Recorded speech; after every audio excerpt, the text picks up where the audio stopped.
but in space history and in the history of humankind, quite frankly, the first time that we were able to demonstrate that we have not only the knowledge of the hazard posed by these asteroids and comets that are left over from the formation of the solar system, but also have the technology that we could deflect one from a course inbound to impact the Earth. So this demonstration is extremely important to our future here on the Earth and life on Earth. Now, the Planetary Defense Coordination Office, of course, undertakes more activities than just these flight missions.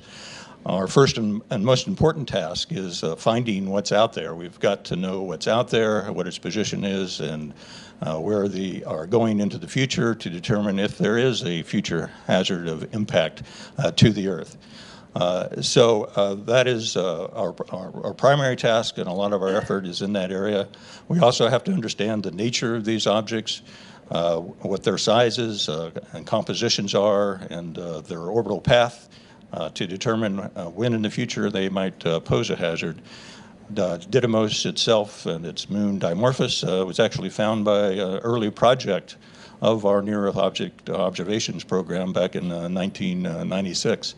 So we've known about this particular asteroid for some 25, 26 years now. But finding them, determining where they're going, using our planetary science aspects and researchers to learn more about them is all a part of our overall program, because planetary defense, frankly, is applied planetary science. And the two have to work together in this endeavor to protect Earth from a future impact. Thanks, Karen. All right, Lindley, thank you so much. We will move on to Tom Statler, one of our DART program scientists. Thanks, Karen. Good afternoon, everybody. As Karen said at the beginning, the double asteroid redirection test is a test. We're doing this test when we don't need to on an asteroid that isn't a danger, just in case we ever do need to and we discover an asteroid that is a danger. We're doing this test at a double asteroid, a binary asteroid, the larger asteroid Didymos being orbited by its smaller moon Dimorphos. This is the perfect natural laboratory for this double test, because there are two tests in DART. The first test is the test of our ability to build an autonomously guided spacecraft that will actually achieve the kinetic impact on the asteroid. The second test is the test of how the actual asteroid responds to the kinetic impact, because at the end of the day, the real question is, how effectively did we move the asteroid, and can this technique of kinetic impact be used in the future if we ever need it to? So this double asteroid is the perfect place for this test, because from our point of view on Earth, we see Dimorphos crossing in front and behind and in front and behind of Didymos every orbit. That's observable telescopically. Even though we can't see the two objects separately, we can see the total light from the pair dip just a little bit twice every time around the orbit. And that's how we know from telescopic observations that the orbit is 11 hours and 55 minutes and has been absolutely solid for probably thousands of years, if not longer. But our DART spacecraft is going to impact Dimorphos at a speed of 14,000 miles per hour, changing its speed by perhaps 1% or so, and changing the period of that orbit. Just like if you dropped your wristwatch and damaged it, it's not going to keep necessarily the same time anymore. We're expecting that clock, that orbit, to run just a little bit faster. And you might not notice it right away, but in the weeks and days and weeks to follow, you would notice that your watch is running fast, and we will notice that the binary asteroid system is running fast. We'll be able to see this by using the same techniques, telescopes on Earth, observing this binary system for the weeks following the impact. And we'll have telescopes on every continent on the Earth observing the Didymos system. Not only that, we'll also have telescopes in space, the Hubble Space Telescope and the James Webb Space Telescope, and even our Lucy spacecraft will be observing the Didymos system close to the time of impact to see if we can see some brightening from the dust and debris ejected into space. And we also have, courtesy of the Italian Space Agency, the LiCiCube CubeSat, which was deployed from the DART spacecraft on September 11th. LiCiCube is flying on its own, controlled by the Italian Space Agency. LiCiCube will follow DART about 3 minutes behind, also passed by Dimorphos at a safe distance of about 55 kilometers, and we're looking forward to successful images from the LiCiCube spacecraft. But even with all of those observations, Dimorphos is a tiny asteroid. We've never seen it up close. We don't know what it looks like. We don't know what the shape is, and that's just one of the things that leads to the technical challenges of DART. Hitting an asteroid is a tough thing to do, and you'll hear about that in a minute. I'll turn it back over to Karen. All right, thank you so much, Tom. Next up, we have Ed Reynolds, the DART project manager at APL. All right, thank you. Good afternoon. We launched DART just almost 10 months ago, last November, and since then we've been working really hard for this moment. We've been really focused on the overall spacecraft, getting it ready for impact, making sure that the ground systems are ready for this to flow data during the impact day, and then also preparing the team to be ready for impact and then any contingencies that could occur during impact day. So we had a great launch. We've launched out of Vandenberg Air Force Base right around Thanksgiving, and we had a terrific trajectory that required very little correction maneuvering. And so in December, we went into 1 month of commissioning the spacecraft, and that went very smoothly. And what we can say at this point is that all subsystems on the spacecraft are green. They're healthy. They're performing very well. We have plenty of propellant and we have plenty of power. After we commissioned the spacecraft, we started focusing on the bits and pieces of SmartNav and just making sure that all those bits and pieces were in place so that on impact day they all work together. We have proven that they are all working and that they are ready for impact. And you're going to hear a little bit about that from Lena next. And so the spacecraft's doing great. The ground system, we've been streaming. We've been doing a bunch of tests where when using the spacecraft, we've been streaming Draco imagery at the one image per second that you're going to see on impact day. And so this goes into the rehearsals, just making sure that the ground system can handle that throughput and that we can do things like overlay informative information that help us and help other viewers look at the sequence as we're getting closer and closer and closer. And so it's going to be exciting. And then finally with the team, we've been doing a bunch of rehearsals, and some of the rehearsals are very nominal, like this is what we expect on impact day.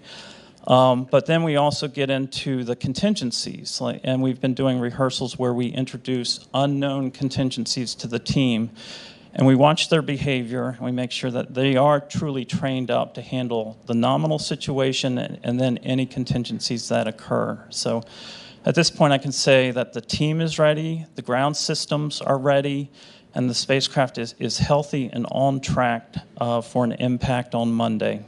So thank you. All right, and for our final speaker today, we have Lena Adams, the DART Mission Systems Engineer at APL.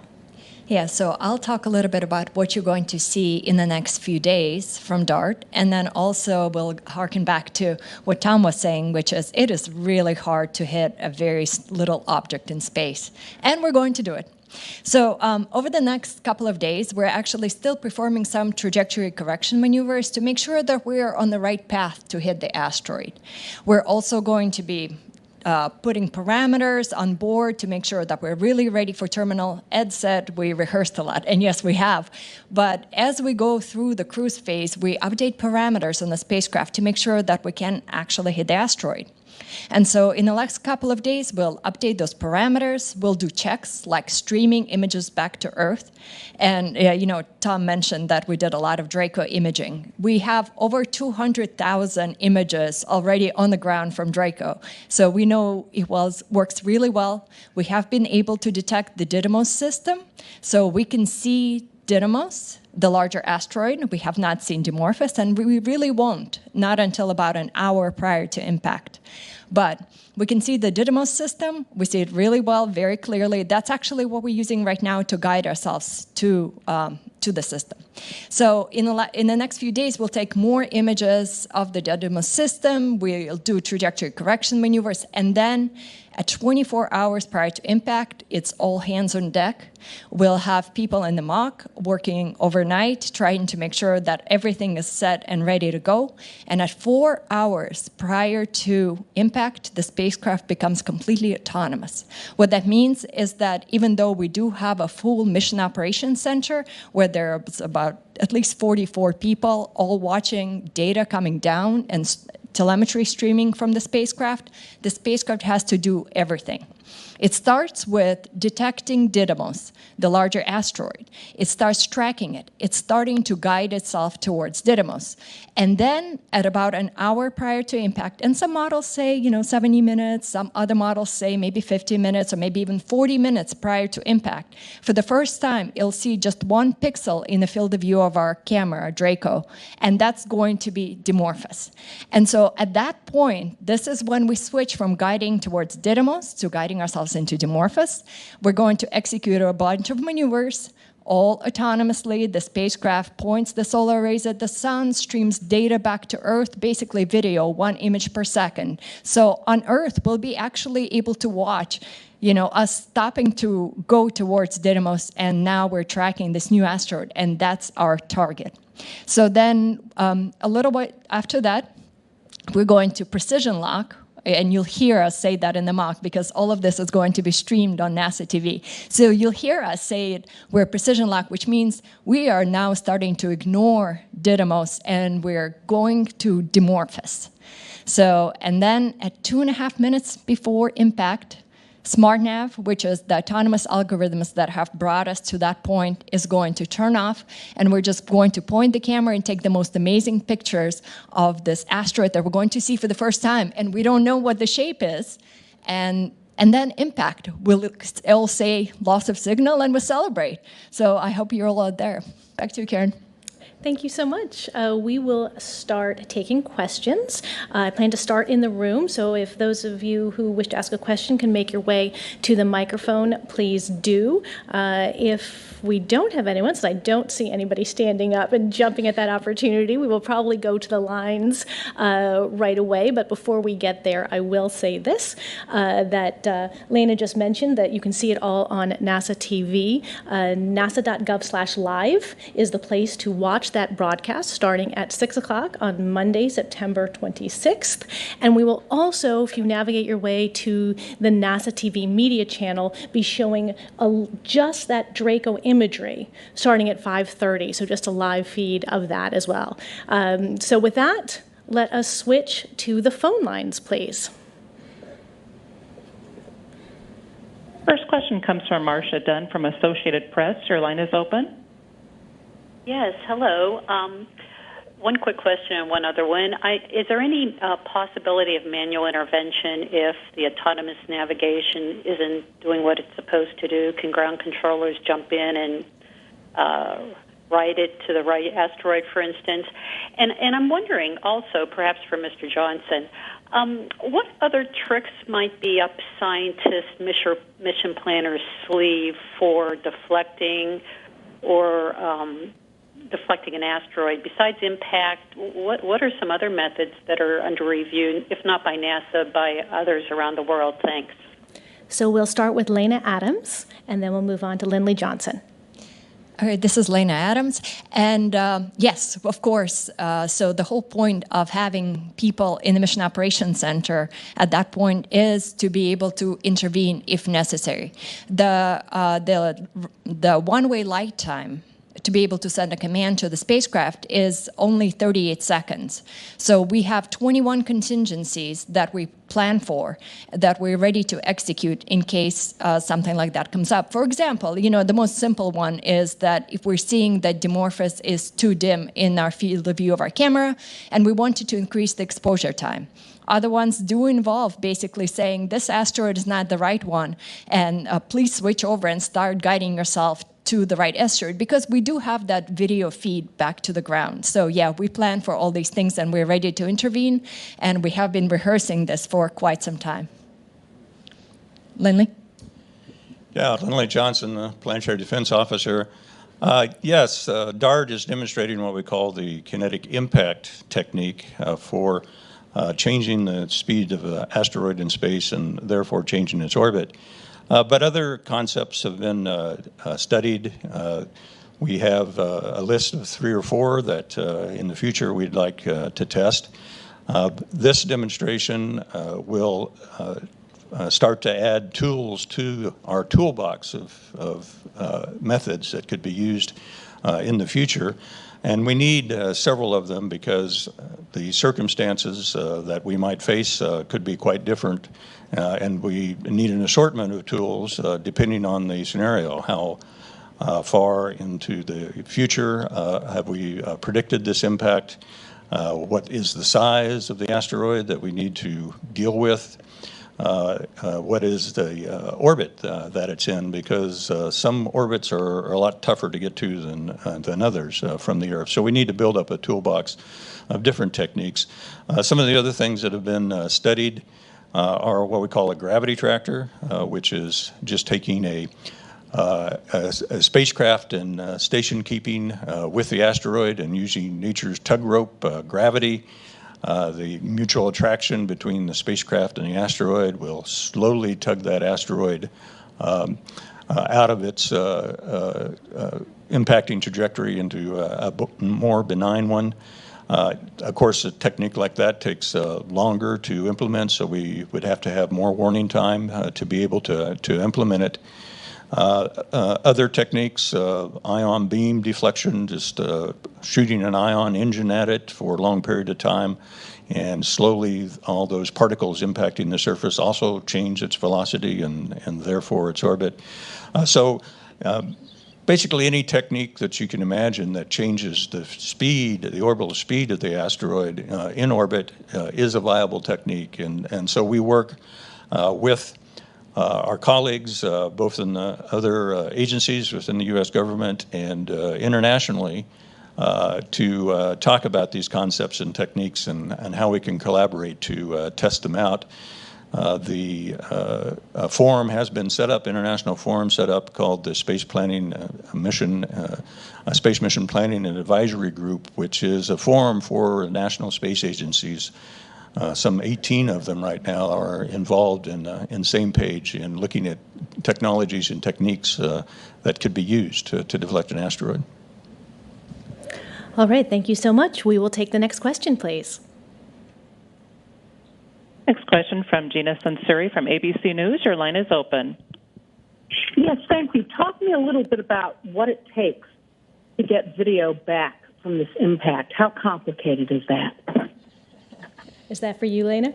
Yeah, that sounds great. Yeah, I'd love to answer that question, and thank you for asking such a good technical question. So what it takes is a new type of antenna that we actually have on board of the spacecraft.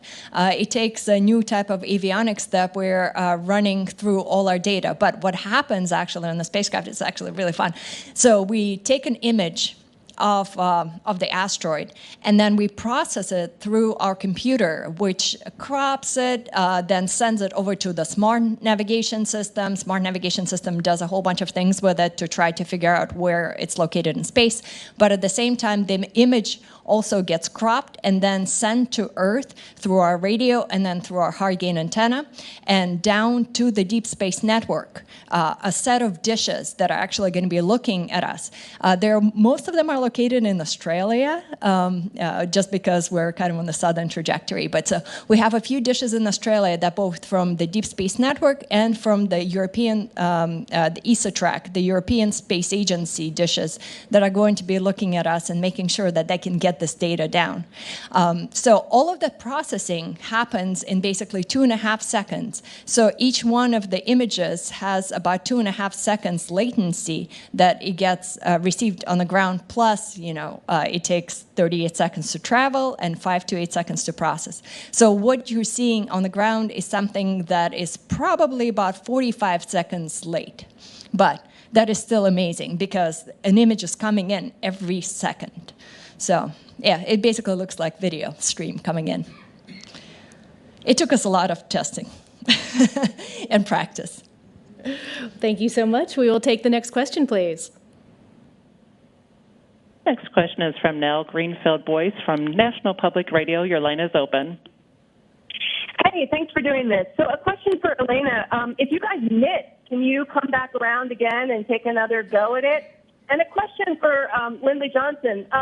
You know, a lot of what the public knows about this stuff comes from Hollywood. I'm just wondering if you personally have watched shows like Armageddon and Deep Impact and, like, sort of how the public should think about this test versus what they see, you know, in their sort of more cinematic depictions of asteroid mitigation. Thank you.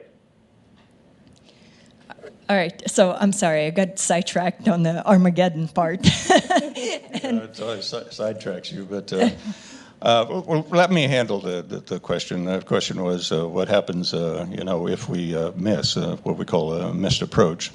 Now, through all the testing that we've done, and certainly what I've seen, the action by the APOL team on DART, I'm highly confident that we are going to hit on Monday, and it will be a complete success. But if you know, there is a miss, then the first thing we've got to do is really figure out what happened. Why did we miss?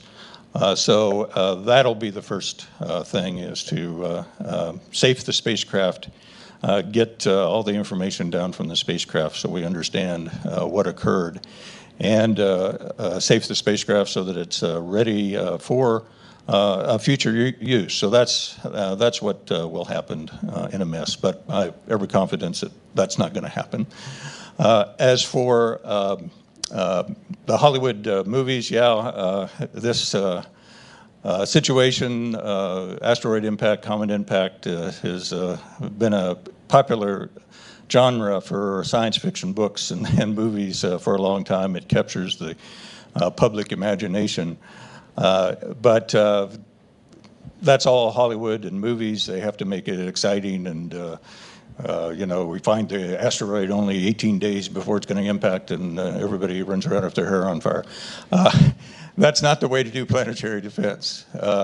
As I said, the most important thing we have to do first is find the population of the hazardous asteroids out there, and that is a big part of what our endeavor of the Planetary Defense Coordination Office and our partners across the agencies and the international community is. These surveys and right now ground-based telescopes that are searching every possible night, and we're finding about 3,000 near-Earth asteroids of all sizes every year, and we are about to cross the threshold of having found 30,000 of these asteroids.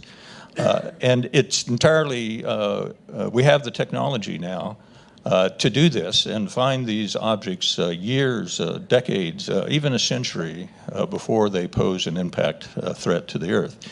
And that provides us plenty of time then to decide what is the best technique to prevent the impact, to put the asteroid in a more benign orbit so that we don't ever have to worry about that one anymore. So first we've got to find this entire population. We are currently working with ground-based assets, but the real way to do this is to have a space-based telescope, and we're working on that. It's called the NEO-Surveyor mission. It is, in fact, having its preliminary design review this week, so this is a big week for planetary defense in our work here at NASA. And that telescope will operate in the infrared part of the spectrum, where the asteroids actually stand out more from the background of stars. And we can also determine the sizes directly from those measurements, and we don't have to take weeks and months of other data on these objects to understand what we're dealing with. So unfortunately, it's not the exciting Earth is going to end in 2 weeks scenario. It's a very focused and gradual way of working through this whole issue, understanding what's out there, then determining what you can do about it with tests like DART, and then working with our partners, other space agencies around the world to determine what's the best technique and what space agency is going to do what in this campaign that would actually be undertaken to deflect an asteroid in space should it become a real problem. And I think Lena wanted to add something. Yeah, so Lindley, thank you for taking the first part. One thing I wanted to add is that I mentioned earlier the contingencies that we have on board. And that's actually one, we have 21 contingencies. Number 21 is missed impact.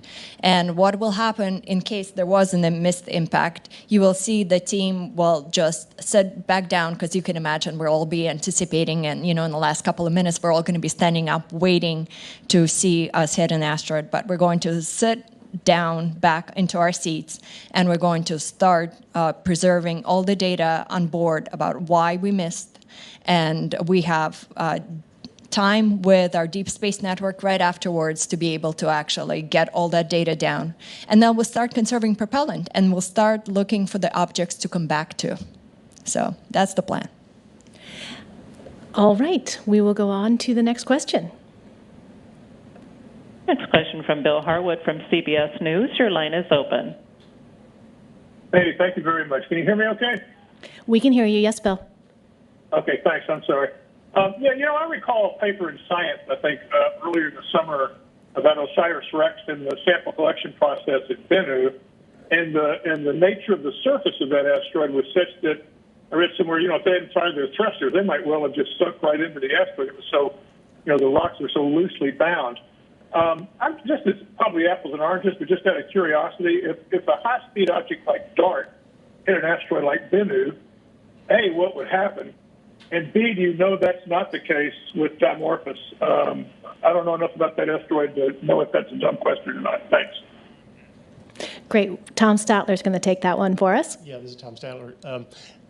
A lot of great questions in there, and a lot of great questions that the DART investigation team has been working on for years to study different materials and to bring to bear the cutting-edge computational simulation techniques that we have to be able to simulate what actually happens when a spacecraft hits an asteroid at 14,000 miles an hour. And our view of the range of possible outcomes has really been opened up by our experience with the OSIRIS-REx mission at Bennu and also by the Japanese Hayabusa 2 mission at Ryugu, both of which found that the surface materials were almost fluid-like. There was so little friction and so little cohesion, they behaved, even though they were solid chunks, behaved almost like a fluid. And so that does open up the range of possible outcomes. If the surface of the asteroid is very comparatively solid, we'll get a smaller crater. If it's as friction-free as Bennu seemed to be, we might get a very, very large crater or large pieces, a large section of the asteroid being reshaped. And that's a big part of why we need to do the test, because every time we go to an asteroid, it's a surprise. It's a learning experience to us. We do not know exactly how these asteroids will behave because we don't have samples of real asteroids on the Earth. We have meteorites on Earth, but meteorites are just the strongest parts of asteroids that make it through the atmosphere and make it to the ground. And so really getting ground truth on how an asteroid behaves requires that we go to space to do the experiment. Now, for anything really, really surprising to happen, I mean, as you said, the tag SAM, the sampler mechanism on OSIRIS-REx, seemed to just keep going into the surface of Bennu.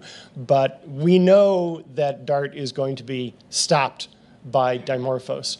For one reason, the density of the DART spacecraft is actually not very different from the density of an asteroid. And so there's no question that DART is going to run into a whole lot of material that can't get out of the way. And so that is going to make it stop. So the scenario where it goes straight through, that's just not going to happen. Also, there are ways, there are aspects in which we know Dimorphos, or at least we know Didymos, is not like Bennu. We're extrapolating and assuming for the moment that Dimorphos is similar to Didymos. But Didymos, for example, is a different composition. It's a different spectral type than Bennu. Bennu is a very dark, carbon-rich object. Dimorphos has a reflectivity 3 times brighter than Bennu, so we know it's a different kind of object. It's also spinning very rapidly, and the dynamical studies show that Didymos has to be either higher density or more cohesive, or both, than Bennu. So a lot of things could happen, but we really do not expect Didymos or Dimorphos to be a carbon copy, literally, of Bennu. And one thing I want to add, too, is that we're actually going to know the ground truth with the Hera mission arriving there in 2026, the European Space Agency mission that's going to be a follow-on to DART that is going to look at this crater and look at Dimorphos and really study the surface. And I think that'll be great for everyone. Great. We have more questions on the phone line, so I'm going to keep going back there. But I do want people in the room to know that if you want to stand up, I will call on you at the microphone if you decide you have a question to ask. For now, please, let's take the next question on the line. Thank you. Next is from Aylin Woodward from Wall Street Journal. Your line is open. Hi, thanks so much. Just a couple of clarifications.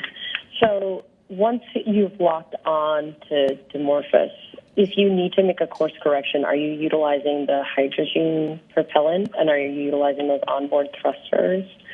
And then I just wanted to also clarify that basically a round-trip communique from the spacecraft to Earth and back would take a little over a minute, given that it's 38 seconds one way, correct? A right to both. We're using hydrogen thrusters to perform all maneuvers in terminal. We demonstrated our next-seat thruster for a couple of hours early on in the mission. That has been completed. Now we're using hydrogen only. So we have 12 hydrogen thrusters. That's what's actually going to be propelling us towards the asteroid. And then for your other question, that's right, 38 seconds. So multiply that by 2, it's over 70 seconds. So over a minute round-trip light time. But what you're really looking for is the time that the images are going to come back to Earth. And so there's close to 10 seconds of processing, 5 to 10 seconds of processing on top of the 38 seconds of just round-trip light time. Sorry, one-way light time. Round-trip, one-way. So, Go ahead. Just to add, on impact day, at the moment of impact, just so you're not confused, you're going to hear messaging that we've lost radio contact, and there's still going to be images coming through and being displayed once per second for about 8 seconds, and those are images that are traveling through space, and they've hit the ground. We've detected that we've lost radio contact, but those images are still working themselves through the pipeline and being displayed. So when we kind of have some guidance to the team that just so that no one's celebrating too early, that we'll get that message of loss of contact, and we'll still be seeing it. And we're basically, you'll hear Lena will say impact, and she may put other words around it, but hopefully yes. But that's where we have very high confidence that we did hit the asteroid, and that we can let the guard down on the Mission Operations Center, and people can relax.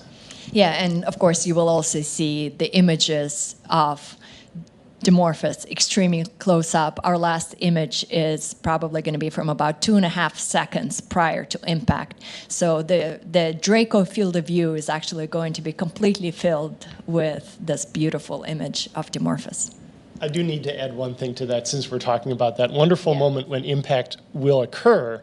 The engineering team will be celebrating, and the astronomers at that moment will be saying, okay, time to get to work. That's true. That is very true. This mission has 2 parts. The first part is hitting the asteroid. The next part is actually measuring what happens afterwards, as Tom said earlier.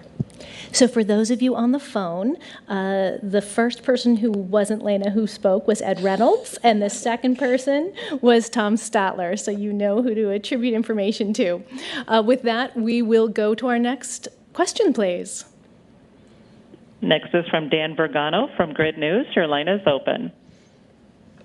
Hi, thanks for the name identifications. Dan Vergano, Grid News. I'm wondering if the impact happened and Dimorphos is diverted that 1% factor you talked about, what does it tell you about how much lead time or how much distance from Earth you need to deflect an asteroid about its size, moving about as fast as it is from hitting the Earth? And sort of a code of that question is, in terms of spotting those asteroids, what is the delay of NEO Surveyor now to at least 2 years or mean in terms of being able to spot these kind of things coming in? Thanks very much. Okay, this is Lindley Johnson, and I'll take those two. As I said, it's very scenario dependent on what the lead time is and would be needed, and depending on the technique. As I said, that any technique that changes the speed of the asteroid in its orbit about the sun is a viable technique. It's just a question about how much you make that change. So a kinetic impactor of DART size, well, DART is specifically sized to have the desired effect on Dimorphos, which is a small moon. If we were faced with an asteroid in orbit about the sun heading towards Earth, it would depend on the size of the asteroid, how much we would need to hit it with. In the case of a kinetic impactor, it would probably need to be larger than DART. And we also might hit it with several kinetic impactors, each having its own stepping down the speed of the asteroid to affect the change. Other techniques might take longer or shorter, depending on the size. So that is all the kinds of things that need to be assessed once we are dealing with an actual threat.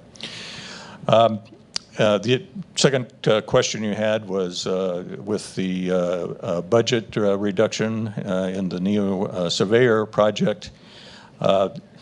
Currently, we have a budget that is over on the Hill for the appropriations. It will depend on what Congress does with that budget, of course. But that budget will allow us to launch not later than 2028 with NEO Surveyor. That's about a 2-year delay than what we were looking at earlier, but luckily time is somewhat on our side in this business. A asteroid impact is an extremely rare event. Maybe once a century is there any asteroid that we would really worry about and want to deflect, and only maybe once in 1,000 years an asteroid the size of Dimorphos on average. But the important thing is to get the capability up and find them. NEO Surveyor will be able to find the population of asteroids 140 meters and larger within about a 10-year period. And that's, a very short period in geologic time. And unless we happen to be particularly unlucky, I'm not worried about an impact in that kind of a time frame. But it's something that we need to get done, and so that we know what's out there and know what's coming and have adequate time to prepare for it. All right, moving on to the next question. Next question from Brett Tingley from Space.com. Your line is open. Hi, thanks for taking my question. I'm wondering, in the course of the development of the SmartNav system and the trajectory correction systems, did you conduct any hardware testing, like flight tests, so to speak, or was it all completely computational? Thanks. I think I'll take that one. Yes, we have done a lot of different flight tests. Okay, first, of course, we've done a lot of testing on the ground because you shouldn't fly anything that you haven't tested on the ground. And we did a lot of testing on the ground with computer simulations. But once we launched, we actually have done quite a few tests where we were looking at stars and trying to fool the SmartNav system that two stars right next to each other are Didymos and Dimorphos and tracking them. We conducted those tests. And then recently, and that's something that we published in the news recently, is that we've been watching the Jovian system, so Jupiter and its moons. And we actually watched Europa exit from behind Jupiter. And we fooled our SmartNav that Jupiter was Didymos and Europa was Dimorphos, and we actually watched the separation happen. And why that is important is because in the last 4 hours during our terminal phase, when the spacecraft is completely autonomous, we're going to watch Dimorphos emerge from behind Didymos. So we already trained the system to do this in flight. So we're looking forward to it. I think we can do it. Thanks so much. Continuing with the phone lines. Next question, please. Next question from Jeff Faust from Space News. Your line is open. Good afternoon. A couple quick questions, probably for Tom Statler. You talked about getting the measurement of the change in Dimorphos' orbit within days or weeks. Do you have a sort of a more specific estimate about how soon you might be able to know what the new orbit is? And then how quickly after the flyby do you expect to get images back from the LiCiCube spacecraft? Thanks. Yeah, this is Tom. I'll take that. So I'll do this in reverse order. So LiCiCube is being controlled by OSI right now. They are testing out their systems, and they will be taking images as fast as they can, storing them on board. The rate at which they're able to download their images depends on their exact state after the flyby. It depends on the availability of the Deep Space Network, and the Deep Space Network helps to communicate with and navigate with everything in deep space, and we have a lot of things in deep space, and we may have more things in deep space soon. But OSI will be prioritizing early download of the images that have the best chance of showing us that we have a confirmed impact and the ejecta plume from that impact. But the data rate will be fairly slow, and so I don't think we should be expecting more than a couple of images per day on average coming back from LiCiCube. Now, on the other question, you were asking me to predict when we're going to get the first indication of the orbit change. I think it's fair to say that different parts of the investigation team have their own ideas about that, and they're competing with each other. I think the optical observers and the radar observers have a friendly rivalry to see who's going to get it first. I don't want to get into the middle of that debate, but I think I would be surprised if we had a firm measurement of the period change in less than a few days, and I would be really surprised if it took more than 3 weeks. But what that says is, again, we're doing the test because we want to understand how this asteroid is going to react, and we really don't know until we do the experiment. Great. We will move on to the next question, please. Next question from Alexandra Whitsey from Nature Magazine. Your line is open. Hi, this is for Lindley. I want to follow up on the NEO Surveyor question if I could. How much would NEO Surveyor need to be allocated by Congress in this funding round to make it back onto a 2026 launch? So we do have basic information about that, Alex. So why don't I follow up with you offline, and I will get you what information we can, okay? Okay. Thanks. So, though I'll give you an opportunity to ask a different question right now if you want, since I know you've been in the queue. No, my others have been taken. Thank you. Great, Alex. I'll follow up with you.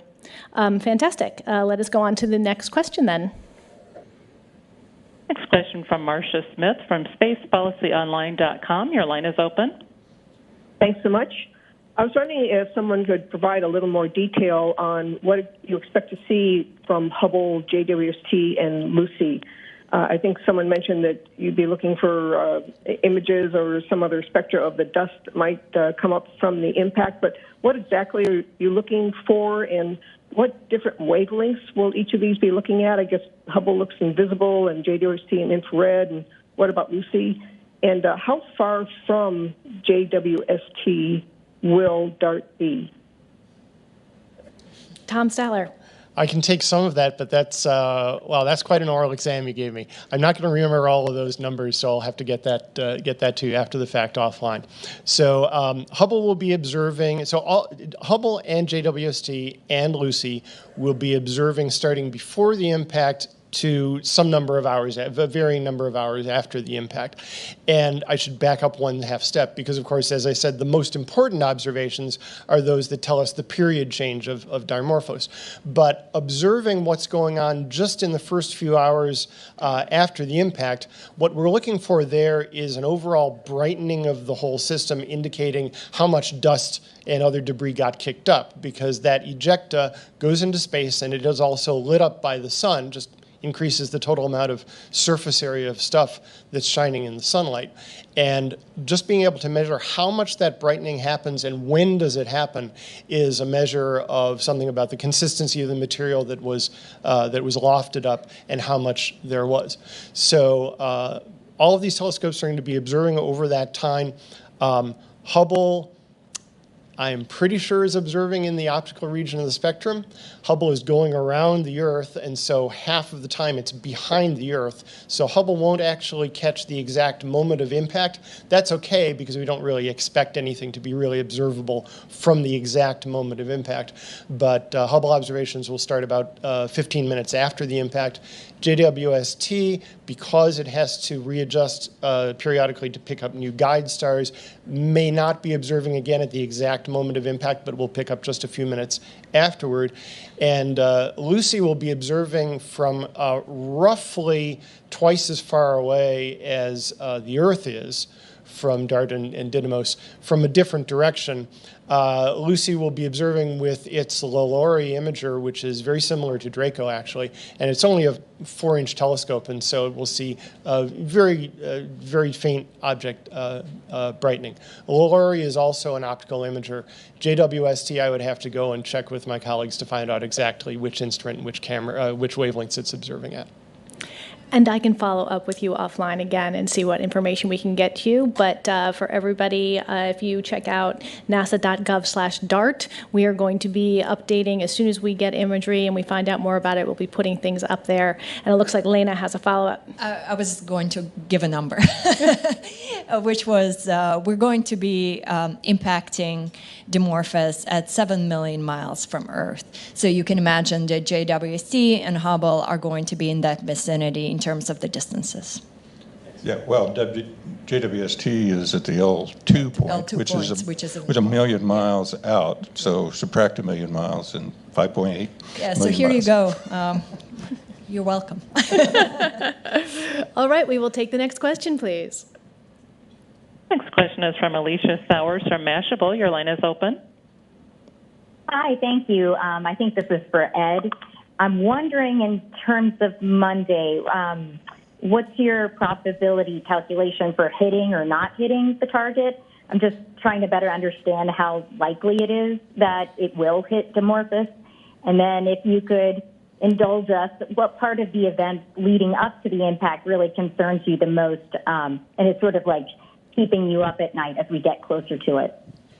Let me start the last question first. So what concerns me the most is the weekend. So there are 44 people in the mock, and they're all, each one has a level of criticality, so as we go into the weekend, especially like Friday and Saturday, it's like you just want the team to stay safe, and so we built DART in the middle of a pandemic. We're still in the middle of a pandemic, and so you just want to make sure people are not getting sick or having family in distress with other issues. So the thing that I would like to see Monday morning is we have a fully populated mock, and everyone is healthy and well rested and in the right frame of mind.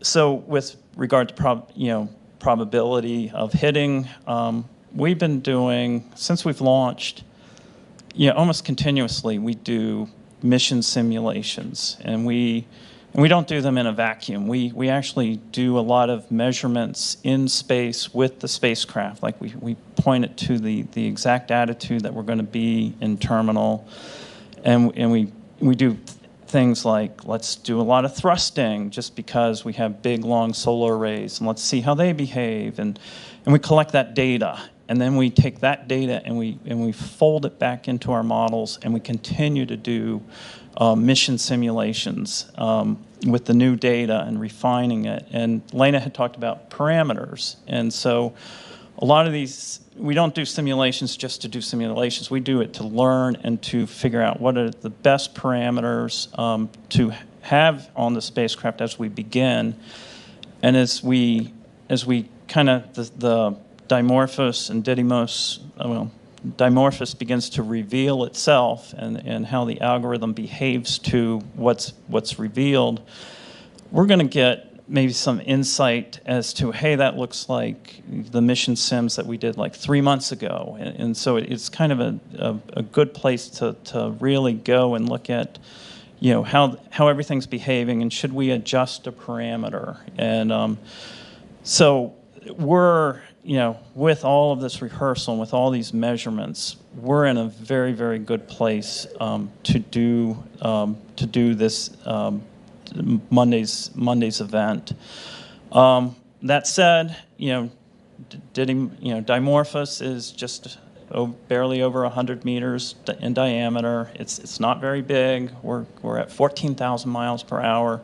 We're approaching something that we've never seen before. So, to quote the past, we do things because they're hard. We're at the point where technology is emerging so that we can use these emerging technologies to protect ourselves against these threats. And so that's why the T in DART is test. And so it's test and learn, and I think we've prepared ourselves for this moment.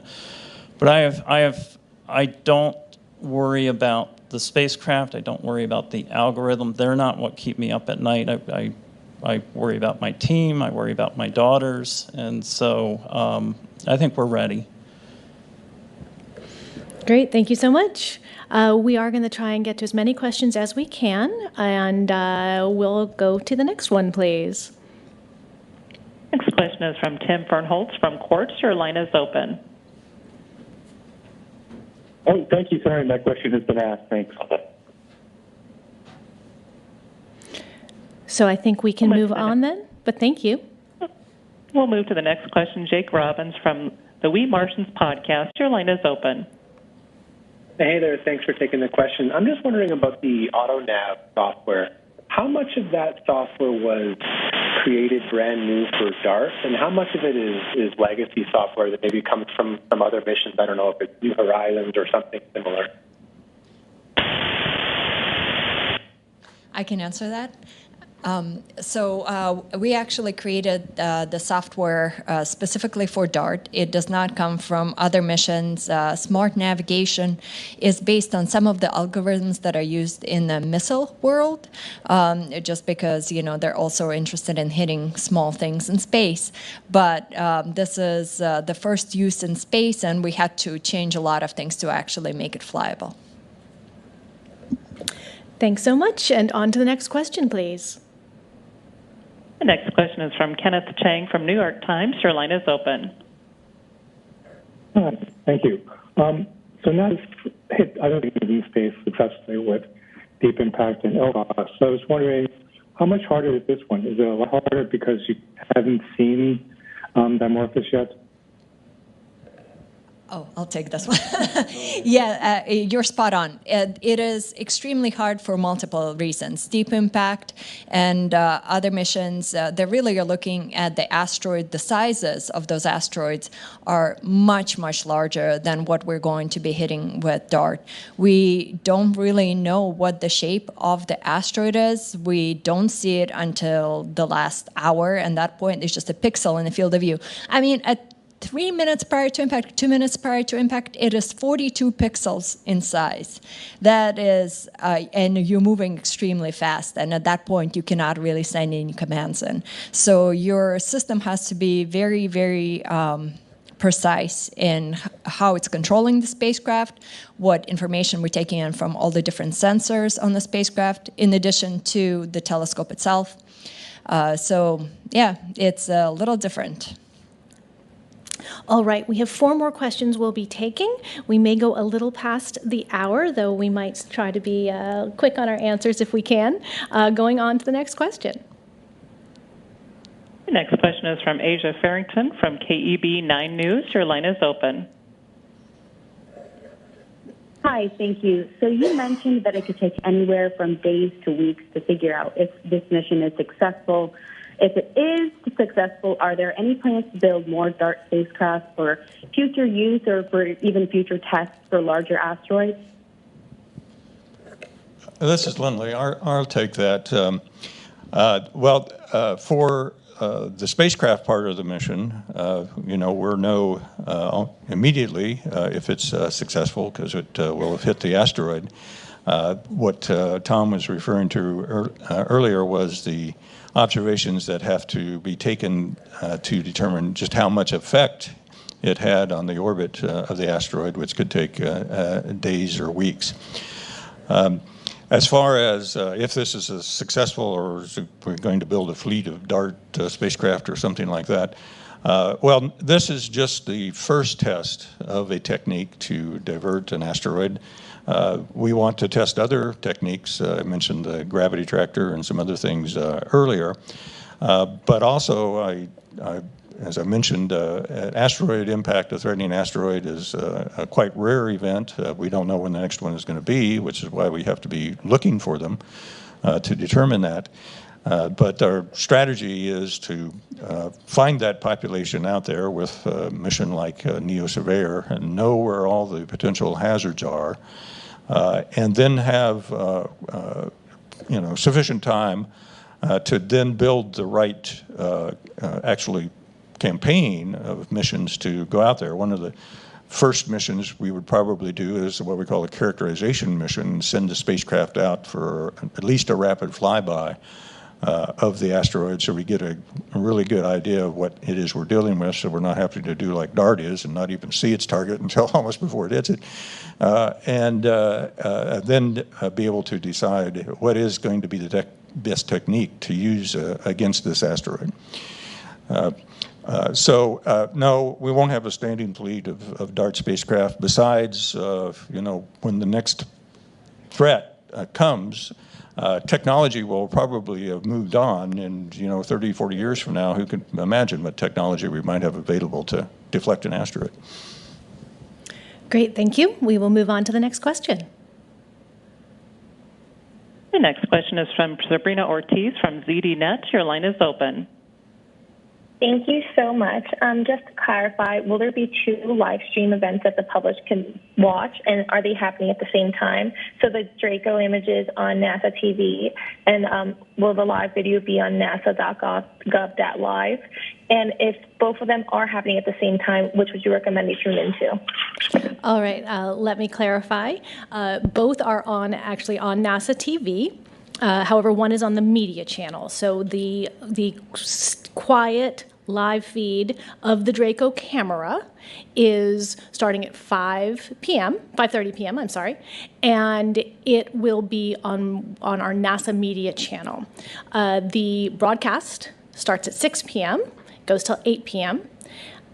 Did I get that right? No, 7:30, I'm sorry. goes to 7:30, and it is also on NASA TV. I just gave the URL, which is nice and simple to find, which is nasa.gov/live. And I can't tell you which one to watch, except we're putting a lot of work into that broadcast, and I know it's going to be great. So that's my suggestion. And we will have that imagery from the Draco camera as part of that broadcast as well, so you get a twofer by watching the broadcast. All right, we'll go to the next question. The next question is from John Kelvey from The Independent. Your line is open. Hey, great. Thank you very much. You did hit on some of these elements, but I was hoping we could kind of bring the threads together. I presume that if there were a threatening asteroid right now, you wouldn't feel confident building just a scaled-up DART to do a deflection mission. So what are some of the specific things you'd like to learn from DART that would, leave you with the confidence to make a kinetic impactor mission that could actually deflect an asteroid really threatening Earth? And are there any already known limitations on that? For instance, is that not the route you would use to deflect, say, a comet, but you would a smaller asteroid? Thank you. Let me try to answer real quickly part of that question, and that is about the spacecraft, the spacecraft operations and such. DART, will demonstrate the technology that could be used, the autonomous navigation capability, smart nav, and having a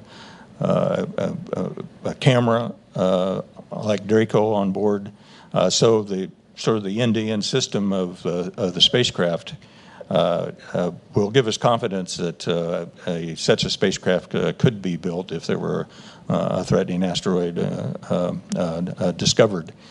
The rest of your question is sort of dependent upon the characterizations of an asteroid. I don't know, Tom, if you want to add anything about that. We do need to learn more about the population of asteroids out there. Yeah, I can take a little bit of that. I mean, yes, we need to know more about the populations, and so this is where where NEO Surveyor will be tremendously important, not just to find that population, to understand what is the range of different properties. As far as the DART outcome goes, I know that one of the things that I would like to know is the outcome from the DART experiment in line with what we expected on physical grounds, on simulation grounds beforehand? Because if it turns out that our expectations for how a solid object would behave, for example, ends up being very much in line with the way a real asteroid behaves, that means our physics is pretty good, and we can use that to predict what we would do in a new situation. On the other hand, if the asteroid responds to the DART impact in a way that's totally unexpected, that might actually send us back to reconsider whether, to what extent kinetic impact is really generally usable. So we certainly hope to learn as much as we can. And being surprised is a good thing, because that's when you learn stuff, when your expectations are not met. So the DART experiment is going to be very exciting. As a scientist, I fully hope to be surprised by the results of the experiment, although as a planetary defender, I don't want to be too surprised. Yeah, so I'll add just one more thing. There have been a lot of lessons learned for DART and for the operations team of how we would actually operate a mission like this, because the way it was designed was that it had a lot of other technologies demonstrating as well, and we would really design it for the kinetic impact in a way where we have many more guidance and control sensors that would be able to tell us more about the system. We would not have large floppy arrays, because we want to keep the spacecraft as lean and as trim as possible. Also, we might want to go faster instead of bringing more mass. So these are all different things that you would have to study depending on what you want to do for real. All right, thank you. We have 2 more questions. I'm going to take one more on the phone line, and then we'll take one in the room. So phone line, next question. Thank you. And the last question is from Sarah Lang from Christian Science Monitor. Your line is open. Hi, I'd like to ask, and this can be for anyone, you to articulate what feels the most innovative about this approach to NASA scientists. I mean, being the first planetary defense mission that's been conducted. And does it open the door for future opportunities within this field? Anyone? I'm kind of the layperson of the group here. So the thing I found the most interesting is just the test itself. So if you just went and hit an asteroid out in space, you'd hit it, you'd change its velocity by 1%, but the problem is with the trajectory and what we know about that asteroid, the uncertainty is so great that you would not be able to measure that 1%. The unique thing about this approach is the moon. You've got a moon asteroid around a bigger asteroid. You can measure the period of the asteroid very precisely, and we're like 11 hours and 55 minutes, and you can get that looking at light curves, and then you hit it, you change its velocity, you change its orbit period. We think we're going to change it about 10 minutes. Our requirement's about 73 seconds, but we actually think we're going to change it by about 10 minutes. Looking at the light curve, you can measure that very precisely. And so it's just the whole unique aspect of this whole test that is, to me, it's like just when I first heard about it, and I knew about the error bars on the asteroids and their orbits, and then I heard the whole moon approach, I thought it was brilliant. Great, thank you so much. Oh, you want to add more? Tom Statler? This is Tom. Let me go after the broader picture of how it's innovative, because we haven't had an opportunity to say that yet. We are moving an asteroid.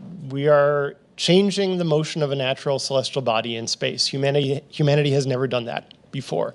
And this is stuff of science fiction books and really corny episodes of Star Trek from when I was a kid, and now it's real.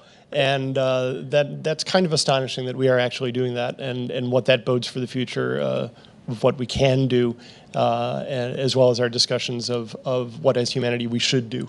It opens up an amazing frontier that is very exciting. And also just how exciting it is for the public, right? To be able to, here's a mission that you can really get behind and really can understand very easily, and just how fun it is to move an asteroid in space. All right, we're going to end with one last question in the room. If you'd identify yourself too, please. Hi, I'm Zach Savitsky from Science Magazine. Tom, just following up on your answer from previous, do you have or can you elaborate on how NeoSurveyor could tell us about the internal structure and composition of potentially hazardous asteroids? And are there any plans for doing that sort of assessment prior to future kinetic impacts?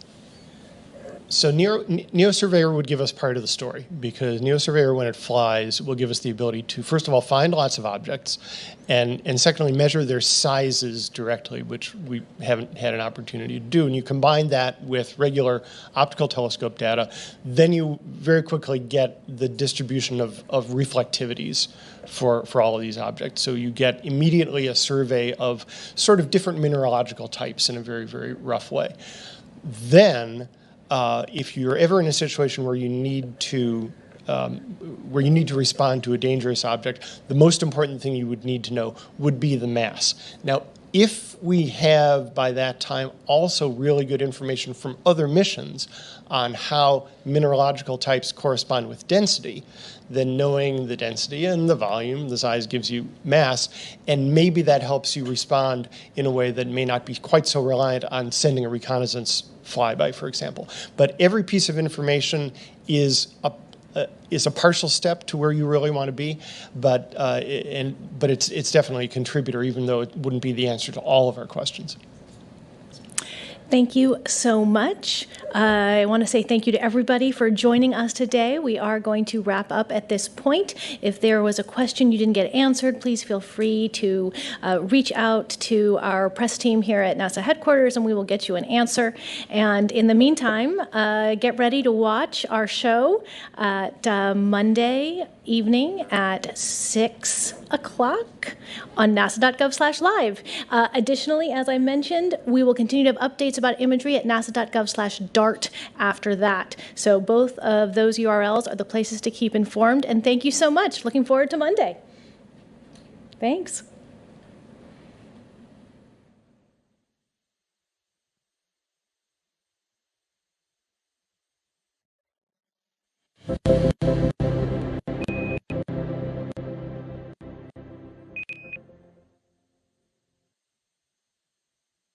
We are going. The history of this agency is marked with broken barriers, once viewed as impossible, with science fiction turned reality, with innovations that have spun industries all their own, and with demonstrations of peace for all humankind. We soar in the skies of our home planet. We maintain a human presence just outside of gravity, and we touch points all across the solar system and beyond. We're going back to the moon, and this is why. The moon is a treasure trove of science. It holds opportunities for us to make discoveries about our home planet, about our sun, and about our solar system. The wealth of knowledge to be gleaned from the moon will inspire a new generation of thought and action. Without fail, every major program and mission NASA has invested in has led to technologies and capabilities that have shaped our culture. The breakthroughs of the Artemis era will define our generation and the generations to follow. The tens of thousands of jobs associated with propelling us to the moon today are just the beginning of a lunar economy that will see hundreds of thousands of new jobs develop around the world. This is not an ambition of one entity or one country. The exploration of the moon is a shared effort, woven together by a desire for the greater good. Why the moon? Because the missions of tomorrow will be sparked by the accomplishments of the Artemis generation today. Because the ambition to go has already begun. And because Mars is calling. We need to learn what it takes to establish a community on another cosmic shore. So let's camp close before pushing out.